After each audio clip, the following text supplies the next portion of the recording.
Assalamualaikum warahmatullahi wabarakatuh dan salam sejahtera untuk kita semua. Sahabat moderasi, berjumpa kembali dalam tayangan podcast Warta Moderasi Kemenak Sultra bersama saya Waode Asnani. Dan saat ini telah hadir pembimbing masyarakat Katolik pada kantor wilayah Kementerian Agama Provinsi Sulawesi Tenggara, Bapak Leonardus Latu, SAG MPD. Iya, selamat pagi Pak. Pagi Bu. Iya, gimana kabarnya hari ini? Kabarnya baik-baik. Iya, baik. Berbicara tentang moderasi beragama nih Pak, Iya. merupakan salah satu program prioritas Menak. Bagaimana pandangan Bapak atau dari segi agama Katolik ini mengenai moderasi beragama dan seberapa penting moderasi beragama ini Pak?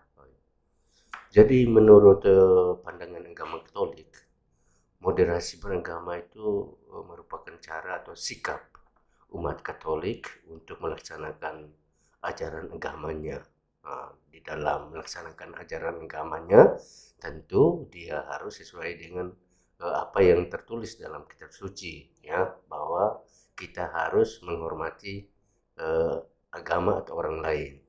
Nah, kita tahu bahwa di negara kita ini ada berbagai macam agama atau keyakinan yang besar, ya. Nah, ini sungguh kita harus pahami bahwa ini merupakan anugerah yang diciptakan oleh Tuhan bagi kita yang ada di bumi Indonesia ini.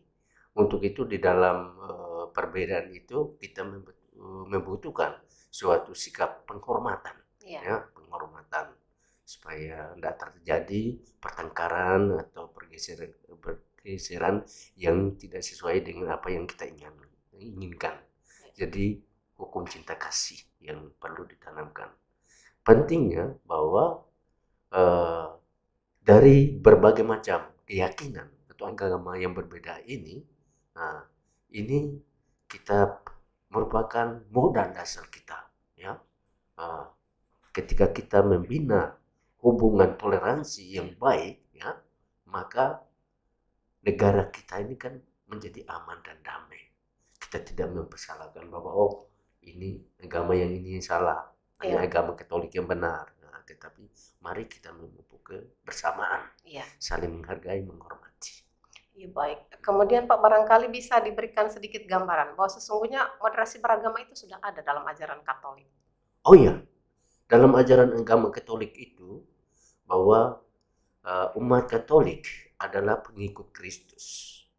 Kristus yang diutus ke dunia itu untuk membawa damai, bukan kekerasan, bukan kejahatan, tetapi damai yang harus kita wartakan. Maka hukum cinta kasih itu yang betul-betul ditanamkan kepada umat Katolik, di mana Yesus sendiri mengajarkan, cintailah sesamamu manusia seperti engkau mencintai dirimu sendiri.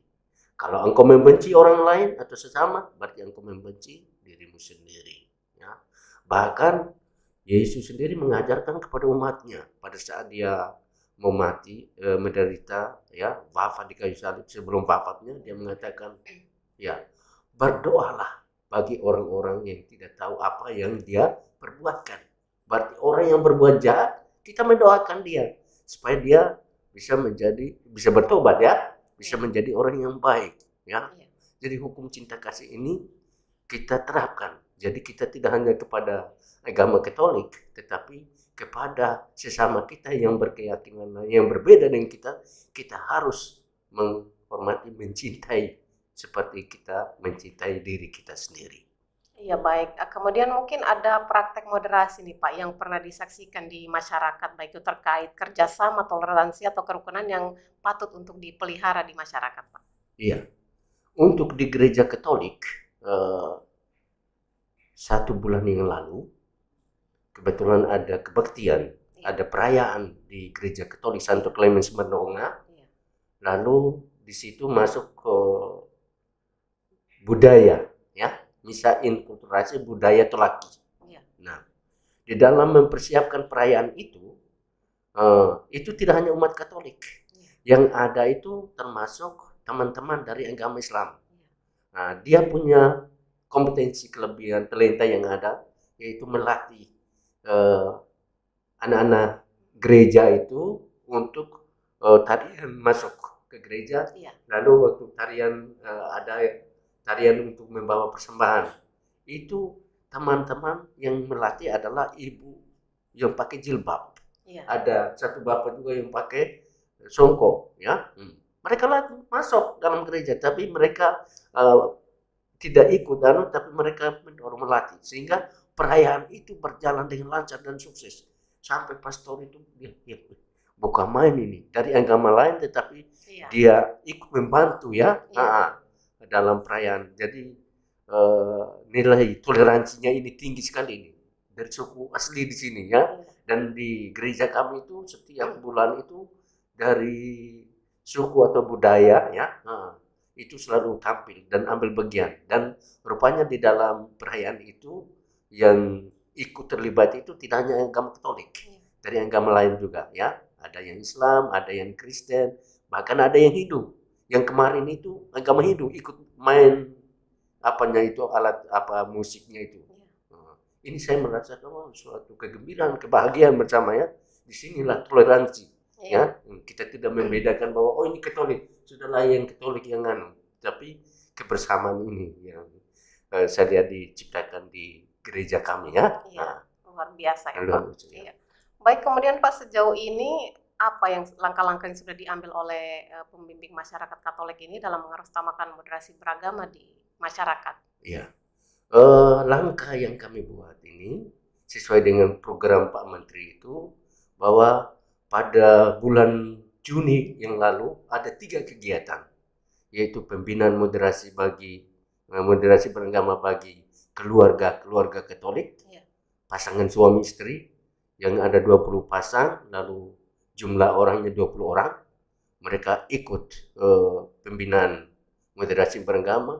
Lalu Ormas Katolik itu BKRI, PMKRI, Pemuda Katolik itu juga sudah mendapat pembinaan. Lalu guru-guru agama Katolik, nah itu ada kegiatan moderasi beragama dan penyuluh agama Katolik. Nah ini kenapa kami melakukan, bahwa keluarga merupakan pendidikan yang pertama dan utama untuk mendidik anak-anaknya, mendidik keluarganya supaya dia bisa bagaimana sikap hidupnya karena berada di tengah-tengah teman saudara kita yang berkeyakinan lain. Nah, kemudian ormas, karena mereka juga merupakan corong dari gereja Katolik untuk bergabung hidup bersama dengan ormas-ormas yang lain. Mereka tampil di sana bukan atas nama pribadi, tetapi mereka tampil di sana atas nama gereja Katolik.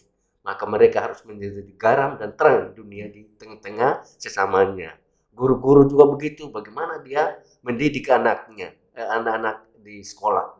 Ya, supaya bagaimana anak-anak Katolik ini yang hidup bersama dengan teman-temannya yang berbeda agama ini, supaya mereka saling menghormati, saling menghargai, ya, tidak menciptakan suasana kemusuhan apa dan lain sebagainya. Tapi toleransi itu yang harus mereka terapkan dalam kehidupan bersama dengan yang lain, ya. Iya, baik. Barangkali yang terakhir nih Pak, sedikit pesan-pesan moderasi bagi sahabat moderasi di Sulawesi Tenggara, khususnya umat Katolik. Untuk umat Katolik, saya pesankan, jadilah 100% Katolik dan 100% warga negara Indonesia. Umat Katolik harus menciptakan kedamaian.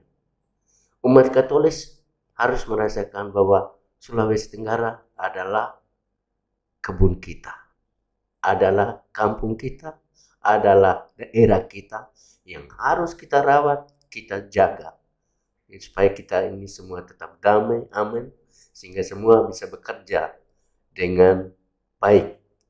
Jadi mari kita merawati Sulawesi Tenggara ini, karena Sulawesi Tenggara inilah yang memberikan kehidupan, kebahagiaan kepada kita.